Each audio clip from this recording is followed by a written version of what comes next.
Okay, sa ano po, nagpunta po kami ng noong 2014, first time ko nagpunta ng Dubai. Nagkasal ako, no? May kinasal ako ron, mga dating mga miyembro natin. Ngayon, pinasyal nila ako. Tinitingnan ko, sistema ng Dubai, halos pareho, pero halos kakaiba. Hindi ko alam ang paikot-ikot. Mabuti, meron akong kasama ron, meron kaming driver. Pinagdadrive ako na paikot-ikot kami. Kung saan-saan kami nagpupunta, pinasyal nila ako. Natatawa nga ako eh. May mga Pilipino puro na dating miyembro natin na sabi, pwedeng hiramin si Kuya Boy. So hiniram ako. Alam niyo kung saan ako dinala? Dunkin Donut.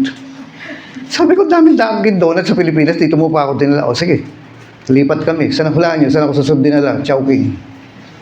Sabi ko, maraming Chowking. Bakit Bakit dito mo ako dadalhin? Yan, dinala ko sa Jollibee. Sabi ko, wala pang iba. Na gusto ko matikman dito yung shawarma. No? Alam niyo ba yung Angus beef ba tawag doon? Dinala kami doon sa lugar na yon. Ang point ko po ay hindi ko lang pasikot-sikot. Mabuti lang, may nakakaalam. No? Nag-parking kami doon sa isang space sa sidewalk na meron yung nilalaglagan ng coin. Alam niyo yun? Ngayon, orasan yun, parang isang oras ka. Naghahanap kami ng cellphone, bibili ng cellphone. Pagdating doon, nag-aapura na yung driver namin, no? Yung may-ari ng sakyan, kasi pinag-drive lang kami. Yung sabi ko, bakit? Kasi mauubos na yung time. Kailangan makabalik, kailangan lagyan mo ulit. Sabi ko ganun, bakit? Ang laki daw kasi ng multa. No? Alam ko naman yung parking meter ang tawag doon eh. Ang point ko po, ang hirap pumunta sa isang lugar kung di mo alam ang pasikot-sikot. At akala po ng mga Kristiyano, ang Kristyanismo ay madaling pasikot-sikot. Hindi. Kaya ang isang dahilan po kung bakit di nasasagot ang panalangin kasi ang pasikot-sikot po sa Kristyanismo ay mahirap. Hindi ganun kadali. Kaya nga tayo may Bible para masabi natin, para ituro sa atin kung ano yung pasikot-sikot. Kasi kung hindi tayo didinggin ng Diyos. No? Ang Diyos po ay royalty, siya po ay government. At kapag hindi tama ang approach mo, papabalikin ka lang. Nalala ko po yung last time na nagpunta kami ron, nag-camping ang Dubai, yung simbahan po nila, nag-camping at in-import kami. Niyaya kami na magturo sa campaign doon. At may mga nung pagbaba po ng aeroplano namin, nakapila na yung mga Pilipino. Alam niyo, may yung Arabo na tinignan yung papel nung nasa harapan ko. Sabi niya, na ganun niya, hindi naman nagsasalita. Ibig sabihin, bumalik ka kasi yung papel mo ay hindi po pwede. Hindi siya makakapasok ngayon. Nakasimangot ngayon. Medyo nakakunot na yung Pilipino. Kasi hindi siya tinanggap. No, alam nga naman maglakad pa siya pupuntang Pilipinas. Na nakakunot daw siya. May something doon sa papel niya. Siguro magtatrabaho yun doon. Hindi niya alam eh. Kaya pinabalik siya. Ngayon, nung ako naman, mabuti naman, kasi nga, yung contact namin doon, nagtatrabaho sa embassy. Kaya mabilis kaming nakapasok. No? Pero ingat kayo sa pagdating dito sa airport ng Pilipinas. Minsan, puutakan kayo, maghihingi sa inyo ng gano'n. No? Okay. Inulit ko po, may time na dahil sa hindi mo alam ang pasikot-sikot sa Bible, sa relasyon mo sa Diyos, hindi mo sasagot ang prayer mo. Akala mo, pwede nilang humingi kay Lord ng ganun-ganun na lang, pero hindi. Ang Diyos po ay may sistema kung paano ka mag-approach. Ano? Ang Diyos po ay may paraan kung paano kang humingi ng tulong. Hindi yung basta pupunta ka rin, magngangawa ka na lang. No? Tulad yung isang bata, kapag nag-iiyak yan, sasabihin mo, ano ba gusto mo? Di ba? Hindi kayo nagkakaintindihan eh. Siya nagtatangs, ikaw, Tagalog. Iyak siya ng iyak. Hindi mo nga alam kung ba't siya umiiyak eh. Kaya sasabihin, ano ba gusto mo? Di ba ginaganyan natin yung bata? Ngayon, ang Diyos po ay may sistema rin. Kailangan mong pag-aralan kung paano humingi ng sistema. No, Lord, paano ba akong lumapit sa'yo? Ngayon, kaya nga may Bible. Kasi kung walang Bible, hindi mo malalaman kung paano mag-approach sa Diyos. Tulad nito, hindi naman po natin topic ito, pero isulat nyo po, 1 John chapter 5, verse 14, 15. No, sulat nyo na lang. 1 John chapter 5 verse 14-15, ang sabi niya, huwag kang lalapit sa Diyos o hihingi ng isang bagay na hindi mo alam kung kalooban niya o hindi. Pakibasa na nga. Sabi ko sulat pero sige, basahin niyo na nga. 1 John chapter 5 verse 14. Anong sabi niya? No? 1 John, unang Juan, chapter 5, verse 14. Sige, si Jasmine. Harap ka sa kanila, ya. 1 John chapter 5 verse 14, hindi tayo nagatupiling lumapit sa Kanya dahil alam natin, ibibigay niya ang anumang hingin natin kung ito'y naayon sa Kanyang kalooban.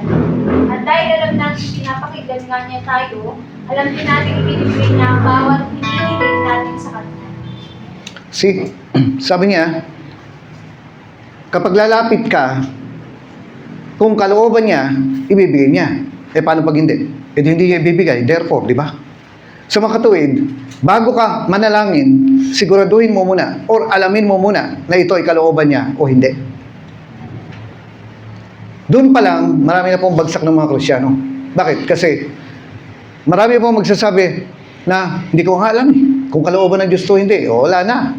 Kasi yung pagre-research kung kalooban ng Diyos o hindi, nasa part mo. Hindi sa part ng Diyos yan. Amen? Ayun, sabi niyo, kasi ang panalangin tanging diringgin ng Diyos ay yung kalooban lang niya. At kung hindi niya kalooban, hindi niya ibibigay. Pero pag kalooban niya, bibigay niya. Sa makatuwid, dapat alam muna natin kung ito ba ay kalooban ng Diyos o hindi. Kung sa darating sa'yo, hindi. Kailangan mong hilingin. Pero bago mo hilingin, kailangan make sure na kalooban niya. Nako, ang laki ng problema ng mga Kristyano ngayon. Paano kung malalaman kung kalooban ng Diyos o hindi? Kasi yung pagre-research ay part natin. Ngayon, andyan po ang Biblia, no? Diyan yung makikita kung ito ba ay kalooban niyo o hindi. Mababasa diyan kung kalooban ng Diyos o hindi. Kailangan mo i-familiarize ang sarili mo sa sinasabi ng Diyos. Kasi kung hindi, no? Kailangan familiarize mo ang kalooban ng Diyos o hindi. Kailangan alamin mo ikaw ang may responsibilidad na malaman ang kalooban ng Diyos kung ano ba ito at kung ano ba ito na hindi. Kasi kapag kalalapit tayo sa Diyos at andun yung atubili, anong ibig sabihin atubili? Alinlangan na, pakikinggan kaya ng Diyos to? Sasagutin kaya ng Diyos to? Doon pa lang, hindi ka na sasagutin. Wala na, talo ka na. Kasi ang paglapit po sa Diyos ay hindi umaasa. Umaasa kung diringgin. Wala kang kasiguro doon sa pag-asa. Amen. Parang ganito no? Magbibigay pa ako sa inyo ibang example. Wala pa kayong planong dagdagan yung lamig ng aircon? No? Yung para ginawin na kayo para susunod, magdadala na kayo ng jacket. Medyo mainit Asan na tayo? Wala pang dagdagan ng aircon. Bago yun. Alinlangan. Bigyan ko isang example Hindi mo nga alam kung sasagutin ka pagka nanligaw ka Hindi ka sigurado kung gusto ka Anong nangyayari ngayon? Di punong-puno ka ng kaba. Punong-puno ka ng urong-sulong. Bakit? Hindi ka sigurado Bakit? Sa totoo lang, pasabihin mong gano'n, Ito bigyan mo naman ako ng pag-asa no? Sinabi ba sa iyo yun, April? Bigyan mo naman ako pag-asa sa iyo, May. Wala. Ngayon, kapag yung babae ay sumagot ng oo, na may pag-asa ka, ang lakas ng loob mo maligaw. Bakit? Alam mo, sasagutin ka Tama po ba? Ngayon, kung walang binitawang salita yung babae, ano yun? Wala po. Mahirap umasa. At kung wala kang salita ng Diyos na pinangahawakan, malabong masagot ang hinihiling mo. Bakit? Kasi hindi mo alam. Urong-sulong. Urong-sulong. No? Urong-sulong. Hindi na masasagot prayer mo. Kasi linaw-linaw, sabi niya rito, hindi tayo nag-atubiling lumapit sa Kanya sapagkat alam nating ibibigay niya ang anumang hingin natin sa Kanya na naaayon sa Kanyang kalooban. Nasa part natin ang pagre-research kung ito ba ay kalooban ng Diyos o hindi. Kung hindi kalooban ng Diyos, hindi masasagot. Kung kalooban ng Diyos, masasagot. O sino ngayon ang magdedetermina kung kalooban ng Diyos o hindi? Ikaw. Part mo mag-research. Part mo ang magtanong. Kaya nga, yung mga tao na walang alam sa Bible ay magiging palyado sa panalangin. No? Oh, marami ang miyembro. Tanungin mo naman. Alam ba nila yung Bible? Hindi. Hindi nga nagbabasa eh. Yung iba nga, walang Bible eh. O, paano nilang malalaman? Ganon din naman yan eh, kahit sa mono eh. Alam niyo mga kapatid, sa loob po ng ilang taon kong pag-aaral, elementary, high school, at college, alam ko, pag exam ko, ako'y babagsak o papasa. Ako na nakakaalam. No? Bakit? Kasi, alam ko kung nag-aral ako o hindi. No? Sabi mo nga sa katabi mo, kaya ka bumagsak nung nag-aaral ka eh. Kasi hindi ka nag-aral. Hindi ka nag-review. Umaasa ka na lang sa katabi mo. Yang ikaw na nearsighted ka, pero pagka-exam na, farsighted ka. Anong ginagawa? Tile-telescope mo yung sagot. Bakit? Kasi, hindi mo alam eh. Ikaw na din ang mag-decide sa sarili mo kung ikaw ba ay papasa o hindi. Alam mo ba ang kalooban ng Diyos ito o hindi mo alam na kalooban ito? Kasi kapag hindi mo alam na sana sagutin ng Diyos, wala na. Pag andun yung pag-atubili. Buksan niyo sa Mark 11:24. Mark 11:24.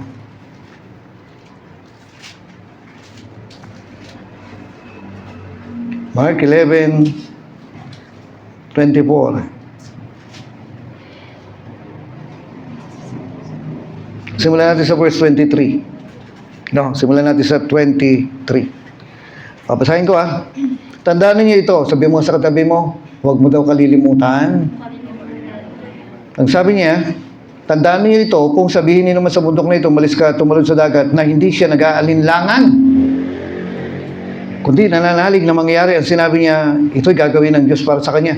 See, andun yung pag-aalinlangan. Ayan, sabihin mo nga sa katabi mo, may kasarguraduhan kayang pautanin mo ako. Alam mo na kung makakautang ka rin o hindi, di ba? Alam mo na Ngayon, kung alam mo na, gawin mo. Pero kung hindi, babagsak ka. So marami na tayong illustration, di ba? Una, hindi ka naman siguradong sasagutin kay. Baka hindi ka gusto, di mo alam. O di, wala. So, takot na takot ka. Akit ka ng ligaw. No? Anong gagawin mo? Pupunta ka rin sa townhouse nila, nanggaharana ka doon sa kalsada. Hindi ka sigurado eh. Ngayon, ito yung sinasabi niya. Kahit sa exam nga eh. Alam mo kung papasa ka rito, hindi. Alam ko yung subject na yun, kung papasa ako, hindi. Bakit kasi? Kapag ka nag-exam, maliban lang kung yung professor mo biglang magpapa-exam na hindi ka pinag-aralan. May karapatan kang lumaban, di ba? Pero, alam ko eh. Ang tagal ko nag-aaral eh. Hindi niyo ba alam, napagod ako ng elementary? Kayo ba? Tapos high school pa. No? Pilipino na nga lang, pinag-aaralan pa eh. Pero alam ko kung papasa ako hindi. Bakit kasi? Alam ko kung nag-aaral ako hindi. At dito, ang sinasabi niya, no, tandaan niyo ito. Kung sabihin niyo naman sa bundok na ito, umalis ka, tumalong ka sa dagat na hindi nag-aalinlangan. Hanggang nandun yung pag-aalinlangan, hindi mo sasagot ang prayer mo.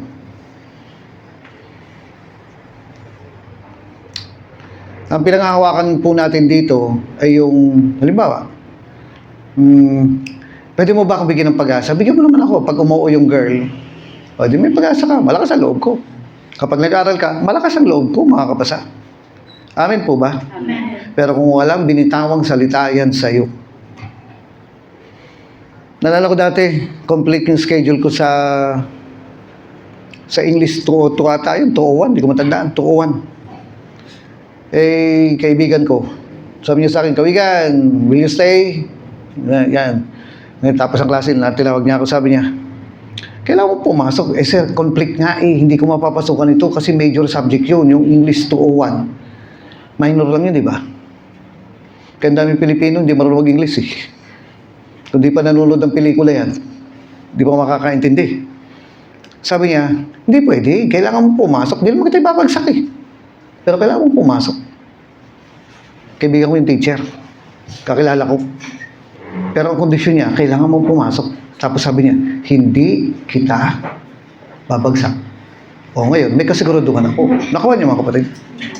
Andun ay kasiguraduhan kahit na sabihin natin, hindi ako makapasa sa exam. Ano pa? Kahit hindi ako makapasa sa requirements. Alam ko, papasa ako, bakit? Nagbitaw siya ng salita eh. Hindi po ba? At yung salita ng Diyos ang pinangahawakan natin kung ito ay kalooban niya o hindi. Nakuha niyo mga kapatid? Eh, bigyan ko po kayo ng ano rito, no? Na, tapos sabi niya gano'n, diyan pa kayo? Eh, ito yung ano niya, ito yung requirements niya. Ito yung sinasabi ng Diyos sa atin na batas, pamamaraan. Kung paanong marinig kung paanong masagot ang panalangin. Hindi naman imposible. Posible nga. Pero hindi po pwedeng hindi ka nag-aaral. Hindi pwede yung tulad nito. Alam mo ba yung mga kwento sa Bible? Dapat alam mo. No, yung kwento ni Lazarus, kwento ni Zacchaeus, ano pa? Kwento nung mayaman na nagpunta sa impyerno, kwento nung mahirap na nagpunta sa langit, yung mga kwento nung ganito, nung ganyan. Dapat pamilyar ka yan. Nakukuha niyo mga kapatid? O sige po, bigyan ko po kayo ng isang tip. Wala po ritong may sakit na lumapit kay Jesus na tinanggihan niya. Lahat yan, gumaling. Bakit? Kasi kalooban niyang kagalingan eh. Pero sabihin natin, meron kang sakit. Tapos sasabihin mo sa Panginoon, Panginoon, naangkin ko yung kagalingan, Panginoon, yung kagalingan. Tapos, pagkatapos mo mag-pray, tatanungin kita, ano, magaling ka na? Sana, ha? Hindi ka gagaling. Bakit kasi? Maniwala kang, manalangin kang, walang pag-aalin-langan. Oh. Ngayon, meron naman dito yung tinatawag na level-level, no? Height. Halimbawa, sabihin natin, ikaw, April, ano bang height mo? Ha? 5'6". Kapag ka merong butas na 1 feet lang, kakasya ka ba ron? Malabo, no? Hindi ka papasok doon eh. Bakit kasi? Yun lang ang level mo eh. Nabalitaan niyo ba yung dito sa NLEX? Yung truck na dumaan, hindi kasya, natumba. Ngayon ito, halimbawa, may sakit ka. Halimbawa, sinusabi may sakit ako, baka ako magkasakit. Kahit pa sabihin kong magka-cancer ka, kung hindi ka naniniwala, hindi mangyayari sa'yo. Kahit pa sumpain ka ng tao na papangit ka sana. Kung alam mo maganda ka, hindi ka papangit. Dahil paano susumpain ng tao ang pinagpala ng Diyos? Kaya hindi tatalab yan. Kahit na anong sabihin ko sa'yo, ikaw ay pagpapalain ng Diyos. Basta di ka naniniwala. Okay. May level. Okay, may sakit ka. Kasi sabihin natin may cancer ka, may bukol ka. Ngayon, ano ang kaya mong paniwalaan? Magaling ka na, di ba? May level. May mga tao na ang level nila ay naniniwala ako, natutulungan ng Diyos yung doktor para successful ang operasyon. O yun. Or, naniniwala ako na makukuha sa gamot to. No?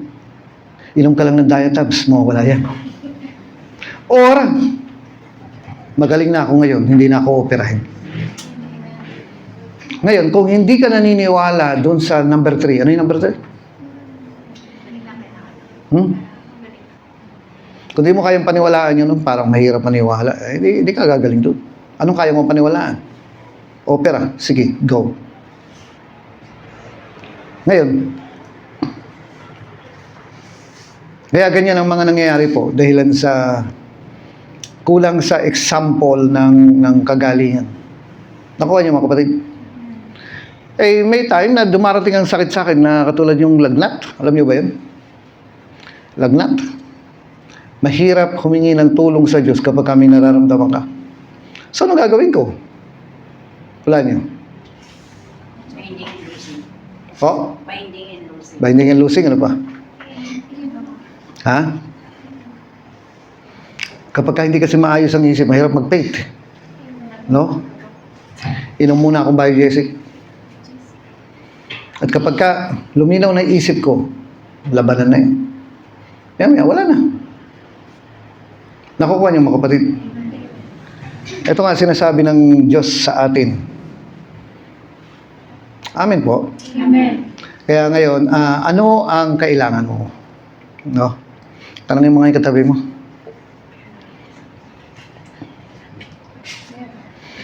Sabihin mo, kailangan ko ng boyfriend.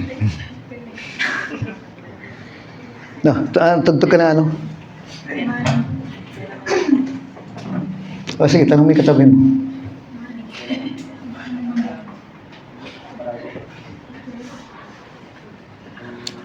Parang naghahanap ako ng ano eh. Ng milk tea. Ng prop. Ayan. Hindi, joke lang yun. So, sabi niya, yamang alam natin, dinirinig nga niya tayo, alam din natin, ibibigay niya ang hinihiling natin sa Kanya. So, ano ba yung kinanta natin kanina? O sige, waiting nga natin.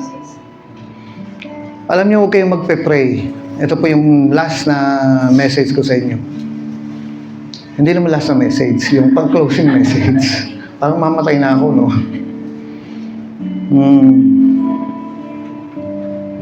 Nainitan ako eh, kayo ba? Okay lang kayo? Di kaya kailangan tumira sa North Pole? Okay. April, ilang taon ka na? 21. Mga hanggang kailan ka mabubuhay?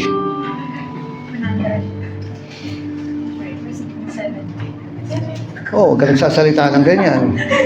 Ano? Hmm? 90? Ibig sabihin, marami ka pang hihilingin, di ba?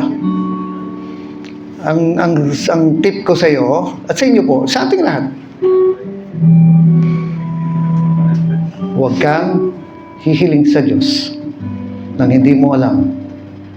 Huwag kang magpe-pray kung hindi mo pa alam nakalooban niya o hindi. Pag alam mo na, itong ka lang hihiling. Mag-research ka. Magtanong ka sa pastor. Amen? Amen. Ay, sige, yuko po tayong lahat. Sige, umawit tayo. Paano ka nga,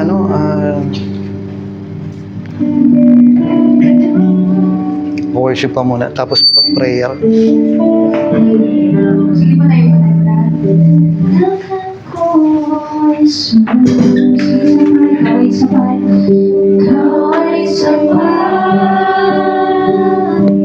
Wala nang iba, kaligayahan ko, kaligayahan ko, Jesus, ikaw lang. Sa'yo lamang, Panginoon, sa'yo lamang sumasamba, magpupuri, maglilingkod sa'yo. Ikaw ay tapat, ikaw ay tapat, sa'yo ang titiwala sa habang buhay. O Jesus,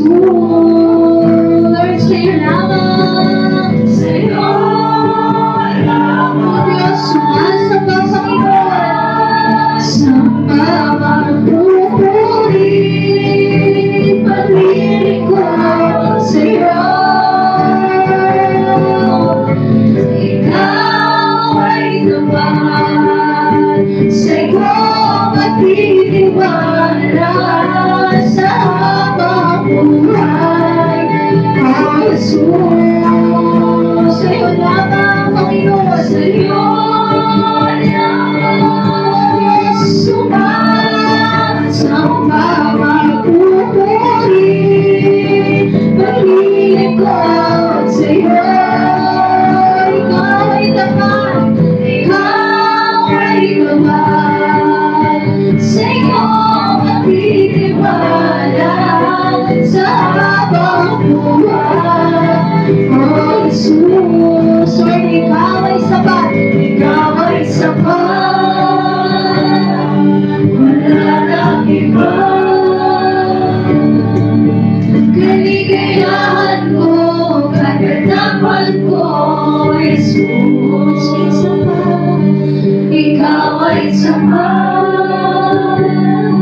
Wala nang iba.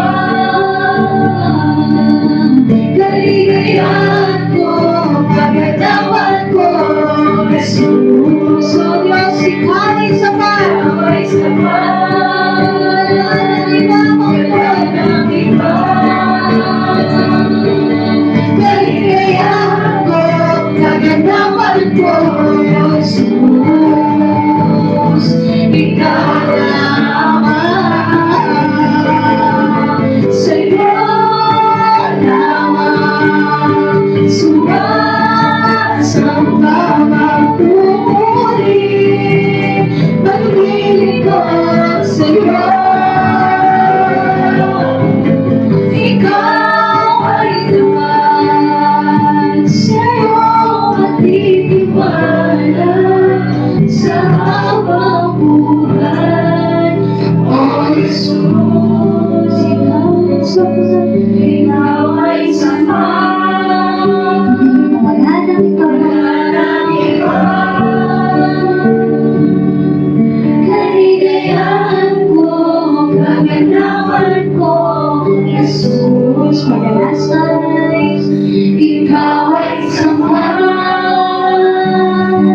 Wala nang iba. Kaligayahan ko, kaganapan ko, Jesus, ikaw lamang. Sige po, group po tayo ng pag-trace po. Sige po, mag-prayan po tayo. Pag-pray po natin yung bawat isa po sa atin, no? May sasama na lang po na kalahati, no? I-group na lang po tayo. No? Pag-pray po natin yung camp, yung nalalapit po natin camping. So, pag-pray po natin maging ang gawan po ng simbahan po natin. Sige po, group na po tayo. Kahit may trace po or may